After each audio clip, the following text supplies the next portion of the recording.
right, guys. So, you both have actually already met me, so you know who I am. But my name's Becca Malloy, obviously, and I am a tutoring coordinator at the University Tutoring Center.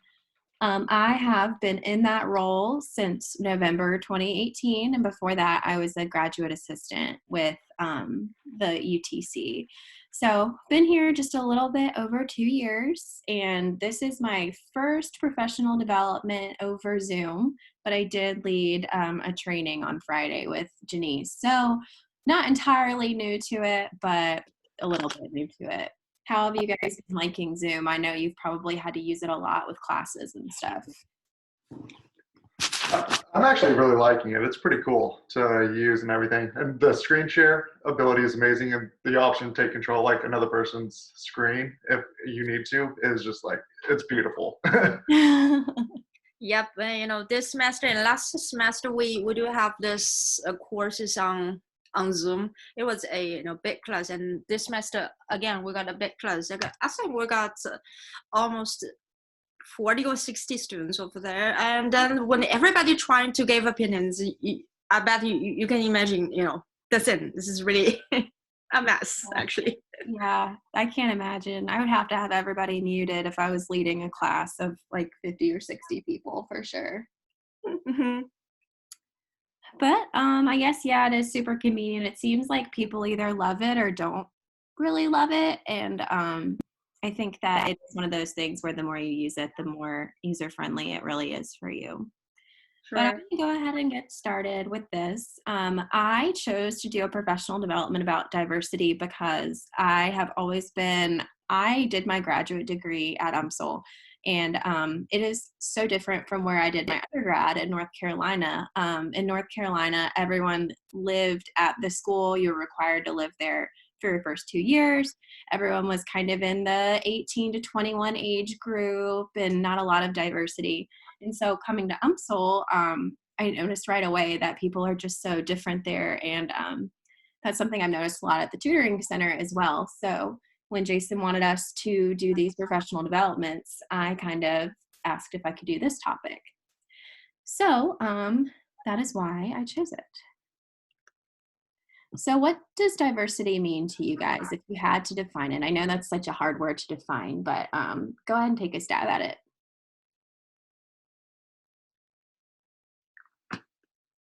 Yeah, I think that diversity for that word would make sense that more in the American schools than in China. But saying that in the American classes, I visited some of them. I happen to notice you got race differences. I mean, you got Black people, Caucasians, and then Black students, and Asian or even Latin Americans. Each of them they brings their cultures, backgrounds, and even information that others wouldn't know.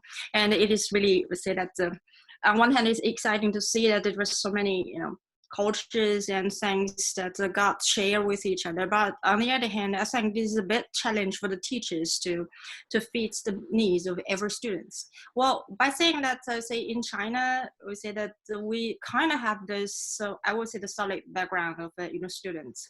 They both they all have similar education backgrounds from the prior education experiences, and they somehow we say that we're all Asians and the Chinese, we have this culture. Although I wouldn't say that that makes us the same, but still that the diverse things would or diversity in Chinese class would refers to more like a personality or the family backgrounds, includes the economic situations and those things.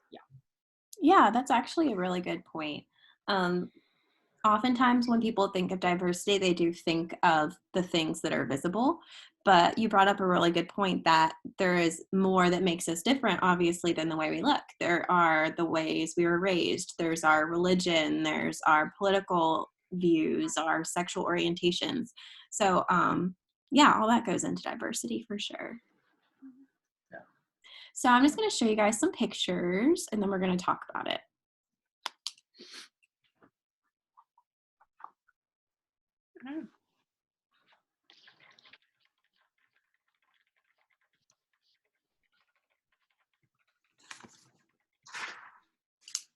So what do you think all these people have in common with each other? At first glance, probably not much, right? No. I Yeah. mean, yeah. So yeah, just based on the little couple seconds I showed you their pictures, they don't really look like they have much in common, but they're actually all representative of the different types of groups of students we have at UMSL. We've got students who are older than the 18 to 21. We've got students from other countries. We have student veterans. So all of those people are representative of people who you might be working with at the tutoring center or anywhere for that matter. Some statistics I thought were interesting. UMSL student body is 59% female, which is actually pretty common for college to be mostly female. Sorry, Chris. Right.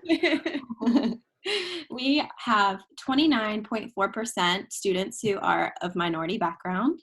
And the average age of UMSL students is actually 25, which I thought was really interesting. And this is for just undergrads. So we're not even going into grad school or doctoral students here.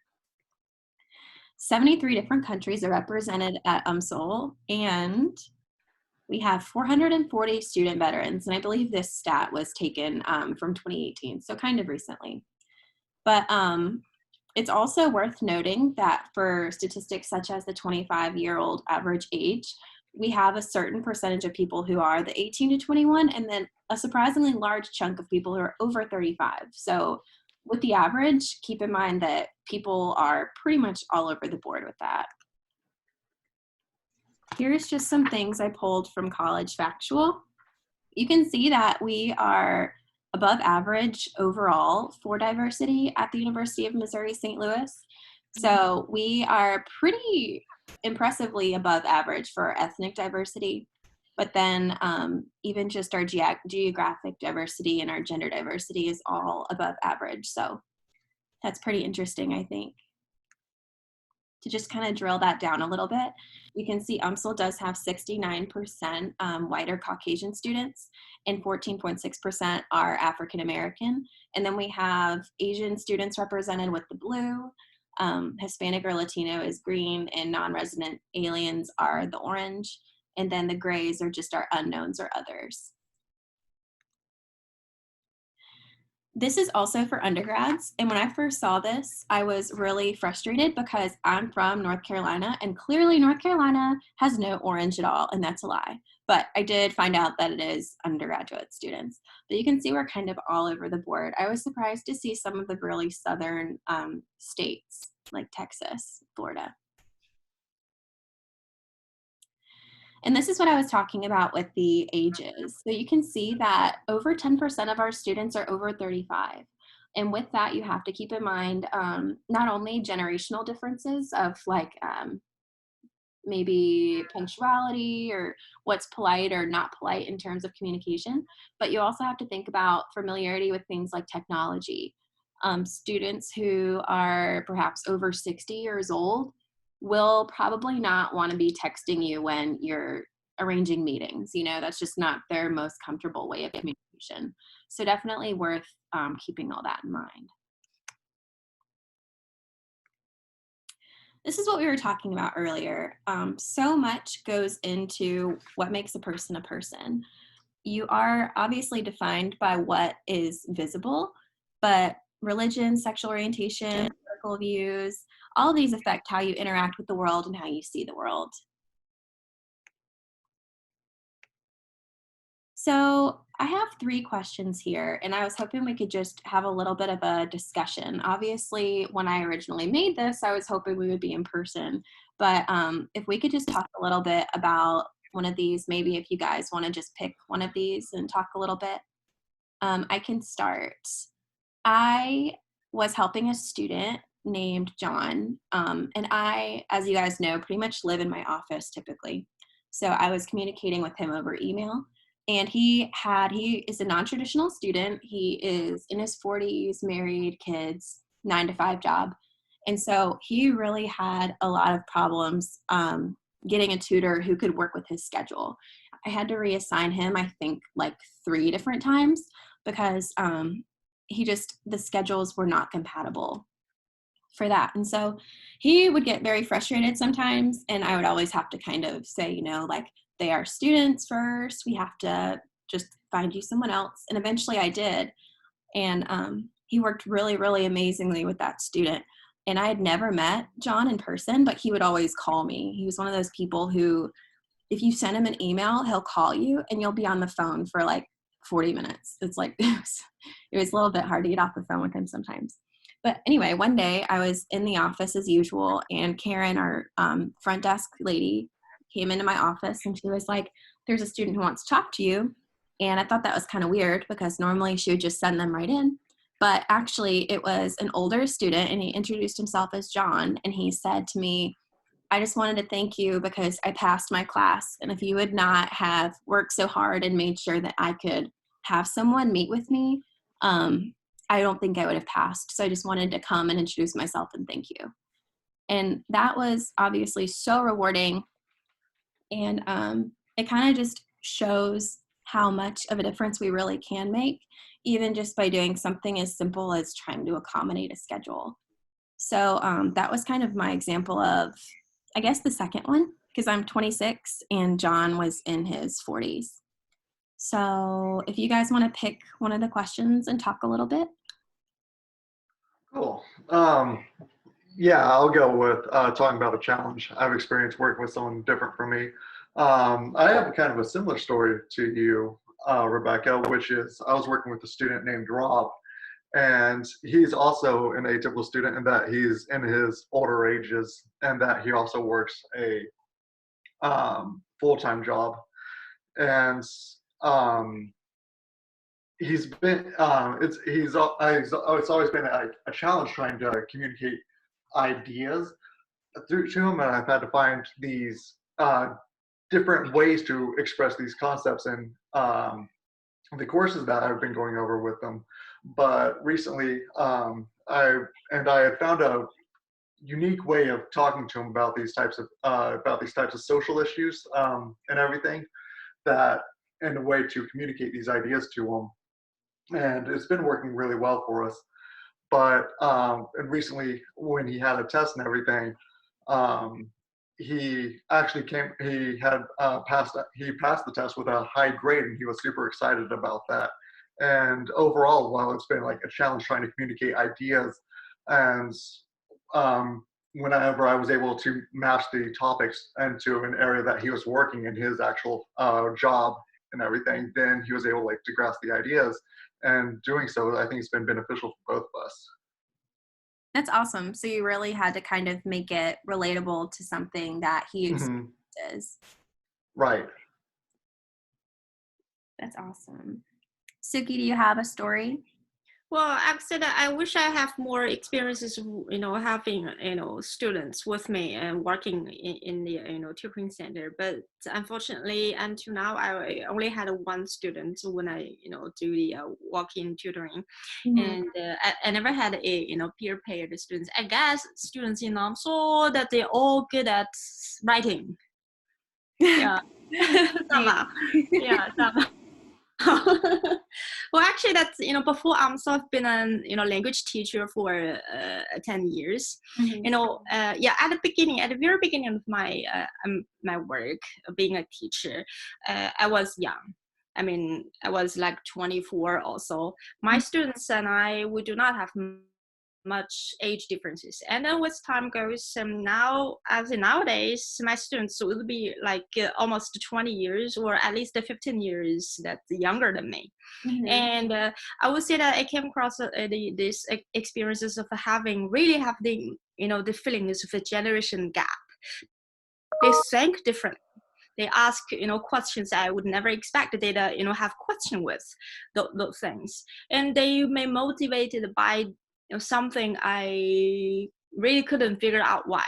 But I do have my way. I would say that to attract them to stay engaged is that I invite them to say that to propose the topics or the ratings or even the materials they're interested to dig into. And so that's the whole class. So I would say that's not only I sometimes I feel that I'm learning from the students, and this is, I would say, good experience. Mm-hmm. That's a really good point. It can be so different just even capturing interest or attention from students, whether they're older than us or younger than us. We just can absorb information so differently based on stuff like that. Mhm. That's a really good point for sure. I think that even kind of what I was talking about earlier, communication can be so different. Like I know some of our students are really good at responding if you reach out to them over the phone, but then will never check their email. And I personally have to be hopelessly attached to my email because that's the nature of my job. And so just figuring out ways to reach students so that they'll actually receive the message in a timely manner is definitely something different, because older students seem pretty on top of checking their email, or even they prefer to speak on the phone. So absolutely, those are great things to be thinking about. Thank you guys for sharing. Okay, so I have a background in marketing, so I had to come up with something that I, in my unbiased opinion, thought was a little bit catchy to help us remember all these things. So I came up with the acronym PEACE to talk about things to keep in mind when we're working with a diverse student body. And I don't know if you guys saw my email. Originally, when this was going to be an in-person training, I had worksheets made, but for the purpose of this, if you guys could just open up a Word document or pull out a piece of paper and a pen, because there will be scenarios that you respond to by writing down your answer.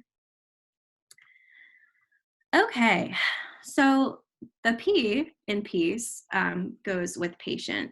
And when you work with students who are different from you, it can be stressful because we all want to do a great job, and it's not always really, really easy right away to tell what a person needs.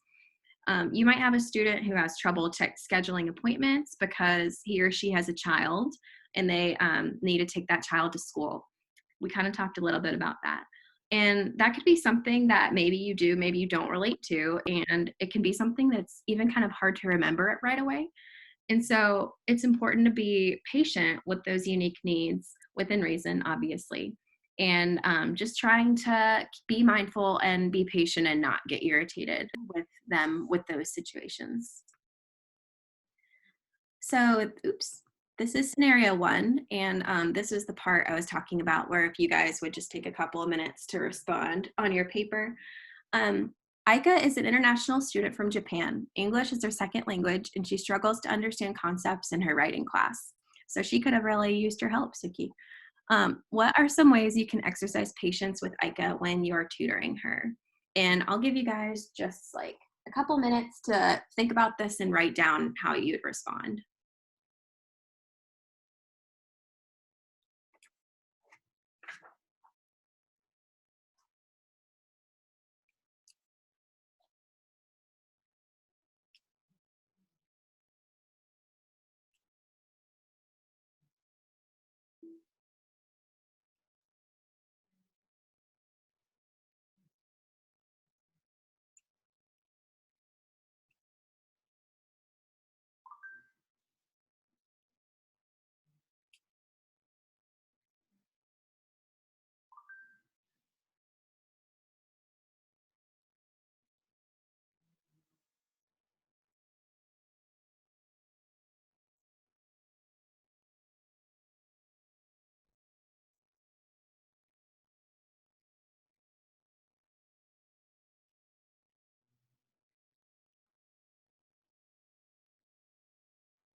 Okay. Does anyone want to share what they came up with? Yeah, I just said, I think the best way to exercise patience is by also at the same time, like voicing those concerns that why she's struggling. So, for example, relieving the stress for both people, like just telling her, no worries, English is the second hardest language to learn for a reason. It's understandable you're struggling, but I'm here to help, and we're going to get through this together. Kind Yeah. of affirming the reasons why she's struggling and the reasons why it's hard to communicate, but also saying that we're going to work together to overcome it. Yeah, I love that. Because we always need to remember that sometimes students have never had someone who kind of had their back this way. You know, sometimes people come from a background where maybe they don't have the mentor figure, maybe they don't have parents to sit at the kitchen table with them and do their homework with them when they're younger. And so it might be a foreign idea that you're kind of on the same team. So definitely reaffirming that, and also like you said, validating this is an actual struggle. I understand that it is difficult, but together, like, we're gonna get through it. There's no rush, like, we can do this. So yes, that's a really good point. Yeah, I kind of agree with Chris' points that I am a said English speaker. You take English as a second language. I think that I share or I can relate to Akia. So I think that cultivate my patience is that let her know or say that we're on the same page and I had the same experiences, and I think what I've experienced could do a really great help for helping him or her Akia to to conquer or say to overcome those struggles, and it is natural and it is okay to have those struggles. Yeah, absolutely. You guys are real students and you attend UMSL. And so that sets you apart from maybe like tutors that people would hire outside of school. You actually maybe have even taken the same exact classes with the same exact professors. And so relating to your students as a student yourself, someone who's been there, it can be really, really helpful. Yeah. Good thoughts, guys. Okay, so the next word is empathetic. When you're working with a diverse population of students, it's important to remember that some of them might have challenges that you're unfamiliar with, and that can make them upset or even angry. And when students are frustrated or irate, it's important for us to try to be empathetic. Empathy is different from sympathy because sympathy is more when you feel sorry for someone, but being empathetic is more putting yourself in their shoes and kind of trying to see the world from their eyes, so to speak. So here's our second scenario. Isaiah is legally blind and has extremely limited sight. He has a personal aide who goes everywhere with him. Isaiah is able to read without Braille, but he reads more slowly than other students. At your first tutoring session with Isaiah, he's in a terrible mood. I'm so tired of UMSL. Accommodations for people with disabilities are awful. I will never be able to keep up with all of my classes. People here just don't care about me. So take a couple of minutes and think about how you would respond empathetically to Isaiah.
Okay, so what did you guys come up with for this scenario?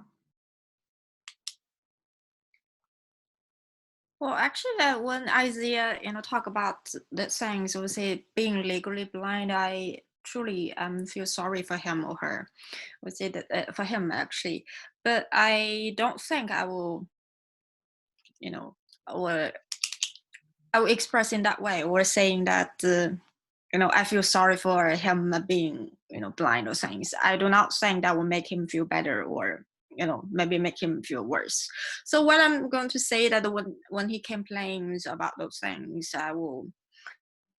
would say that I would say the response like so it happens maybe for a reason, and I will try to find the ways, or would say that to find people who can really help with all those things that he's experiencing. And this is what I'm thinking. Yeah, absolutely. Um, Even though, well, I'll speak for myself. I am not legally blind, although I do have very, very poor eyesight.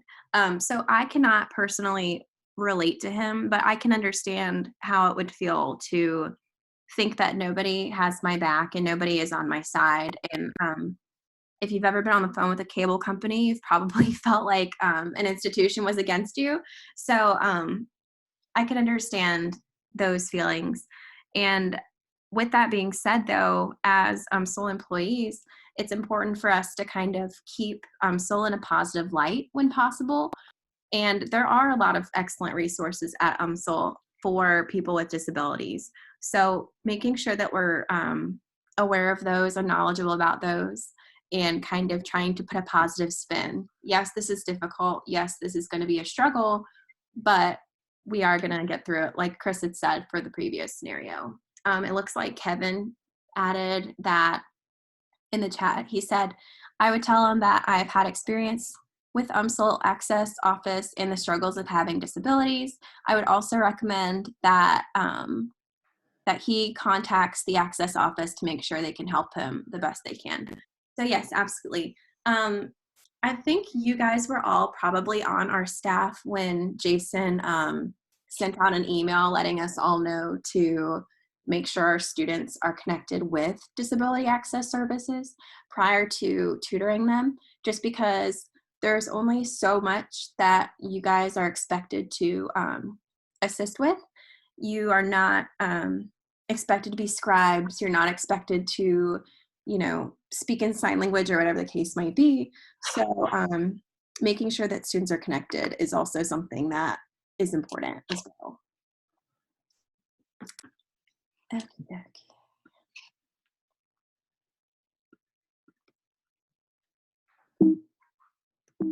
Oops. Okay, so the next one is adaptable. No two students are exactly the same, as we know, so tutoring sessions shouldn't be exactly the same either. As you become familiar with your student, you'll become in tune with certain unique qualities he or she has. For example, if you're tutoring a student who speaks English as a second language in a writing course, you may feel compelled to correct all spelling and grammar mistakes that you see. However, you should adapt your tutoring session to the student and look for understanding of core concepts more so than perfect grammar and spelling. And I just wanted to give a little shout out to Andrea's professional development that she'll be leading. If learning about ESL students is something you're interested in, she'll be doing a professional development about that. So here's scenario 3, and I'll give you guys a couple minutes like I've been doing. But Josephine is a non-traditional student in her late 60s.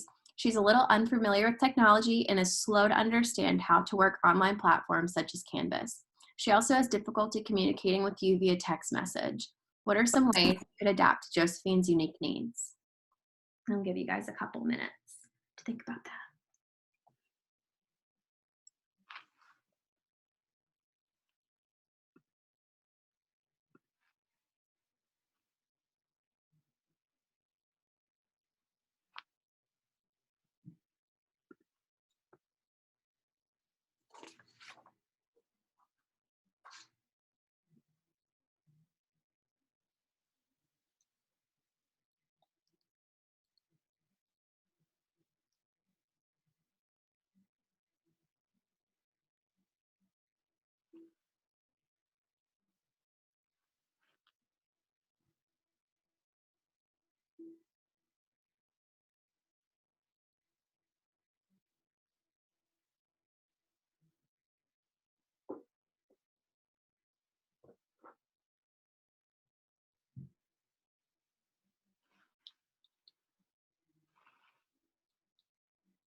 Okay, so what did you guys come up with for this scenario?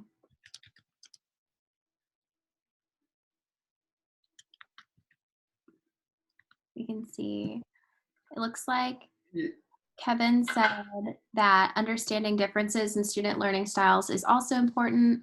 Snail mail versus email. Um, and Kevin, that's actually a great point. I kind of said something a little bit earlier to that effect of learning about how your student is the most reachable and the way they're most comfortable communicating, whether that's via text message or email. So that's a great point. Yeah, my answer kind of went on exactly with Kevin's, and that basically just use whatever means she's most comfortable with. So if she has trouble communicating with text messages, then leave voicemails. If she has trouble doing things online, like through Zoom, then maybe just talking to her over the phone might be easier, depending on what the subject is. Or if she's having trouble getting connected to Zoom, you could even send her um, a picture or something about the different steps to get connected into Zoom. Yeah, exactly. Um, I lost my train of thought, but those are great points for sure. And Suki says being adaptable means two things. One is asking the students comfortable way of learning, and the other is introducing tech to the students simply, so it's such as starting with email. So that's really good.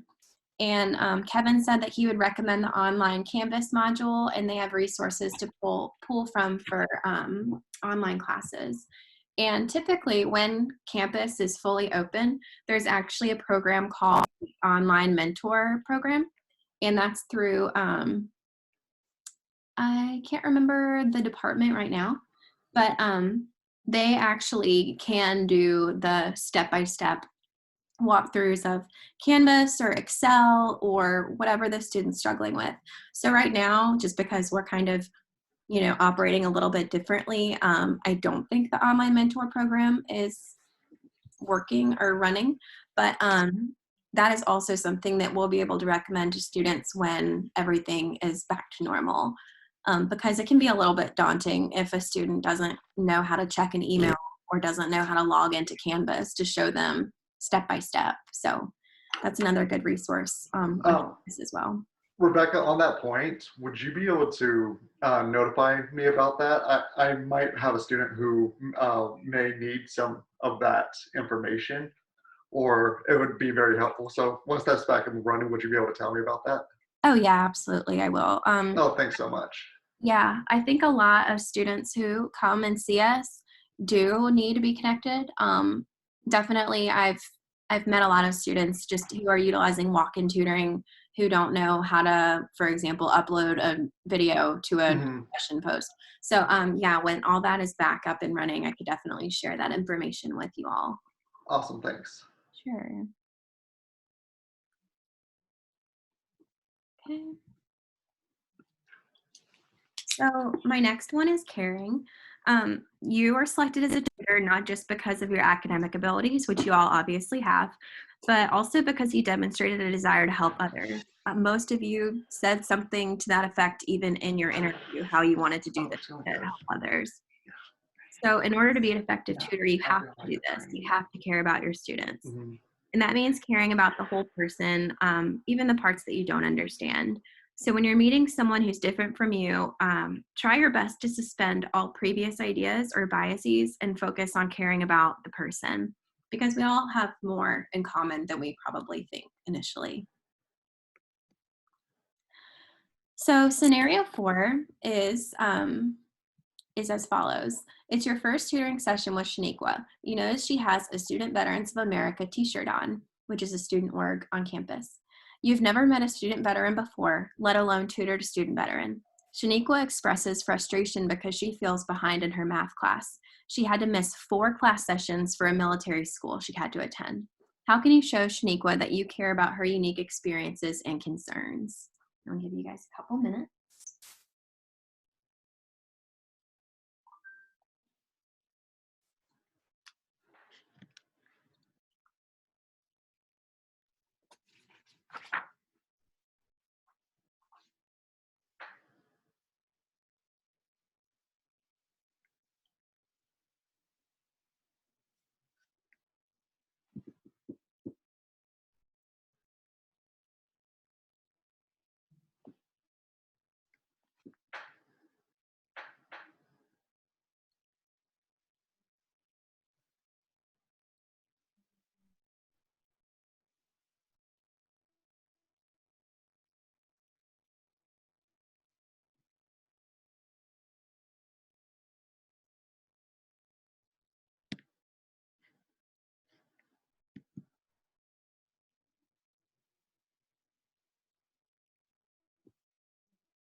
Okay. So would you guys like to share what you came up with for this scenario? Well, actually, I really in my life hasn't met any student veterans. We said that I will, if I came across a student like Chinikra, I will definitely show my respect because she had been serving the country. And we say that I would say that it's okay to to feel frustrated because she fell behind in her math class, but this is what the tutoring center is there for her for. We say that she is welcome to have the math tutor. We say that at any time, and everyone in the tutoring center would like to help her with the math learning. Yeah, absolutely. Really all comes back to all of these different components kind of all just come back to we are here for our students. Um, just showing her that even though you don't fully understand maybe everything she's experienced, but you care about it, maybe even things as simple as like asking her about the organization on her shirt, just showing that you are interested in her as a person can make her feel like you're on her side for sure. And Kevin said something similar to Suki. Thank her for her service of the country and recommend different online math websites. So providing additional resources that she can take a look at even when you guys are not working together. That's a really good point, Kevin, because we always want to make sure that we're setting our students up for future success, not just success while we're working with them. So yes, those are great points, guys. Okay, so the final part of our little acronym is engaged. So we're all at college to learn, and it's obvious that as tutors, the role is to teach students, but we can learn from our students as well. This is what Suki said at the beginning of the professional development. So the final piece of our acronym is engaged. As an engaged tutor, you should be open to learning from your students, particularly when students are different from you. Always be open to learning more and asking questions when a student does something that you do not understand. And here's our final scenario. You've had several tutoring sessions with Lyron, and he seems very receptive and kind. One thing keeps throwing you off. Lyron never looks you in the eyes when you're tutoring him.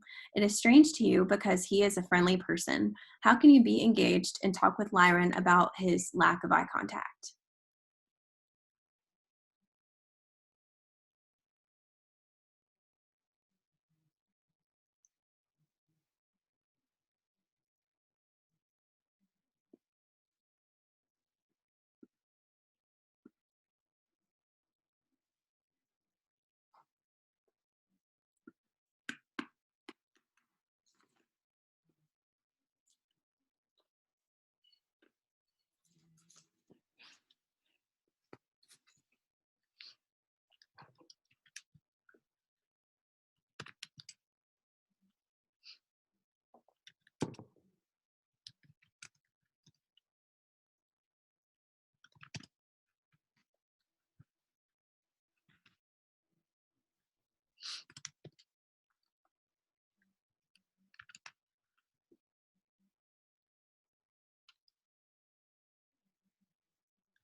So what did you guys think about this? This was something that one of our tutors really did experience at one time. Go ahead and read what Kevin said first. Oh, Kevin said ask him about it. Maybe there could be some other reason behind it. And Suki said, oh, I guess you guys already saw what each other said. But Suki pointed out it could be culture related. And Chris said, if he's attentive, receptive, and not distracted, I would not bring it up. Just because something seems strange does not mean it needs to be corrected. So these are all good points. And then that I experienced with the student, the other student was from the Middle East, and he explained that in his culture, extended eye contact was thought to be rude. So while the tutor kind of thought that it was rude that he wasn't making eye contact, it was really sort of the opposite. The student thought he was being very respectful. So if it is something that comes up that bothers you like that, of course, we can always ask in a kind way if it's to the point of distracting you. Even just saying something like, I noticed that when we talk, you look more at your paper. Like, are you comfortable? Am I making sense to you? Just kind of trying to show them that you're coming from a good place. And, but like Chris said, it's also important to remember that just because something is a little bit unusual to you, it isn't necessarily a big deal. So, kind of just assuming, giving people the benefit of the doubt, assuming that they're not, being rude to you, just kind of giving them the benefit that they are probably just doing something that's normal to them. So, yes, all good points. Okay, guys. So that was all that I had for my PowerPoint. And I know that this ran a little bit shorter than expected, and I do apologize for that. But did you guys have anything that you wanted to bring up regarding maybe personal stories with this kind of stuff, or just any final thoughts you wanted to add?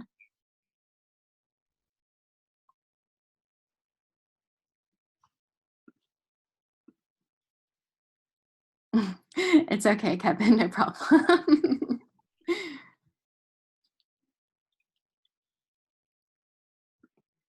Okie dokie. Well, we are really, really lucky to be working in an environment that's extremely diverse. And so I hope that these scenarios kind of gave you a little bit of food for thought. And I know that you guys are already doing most of these, but it's sometimes I find good just to be thoughtful about this kind of thing. So when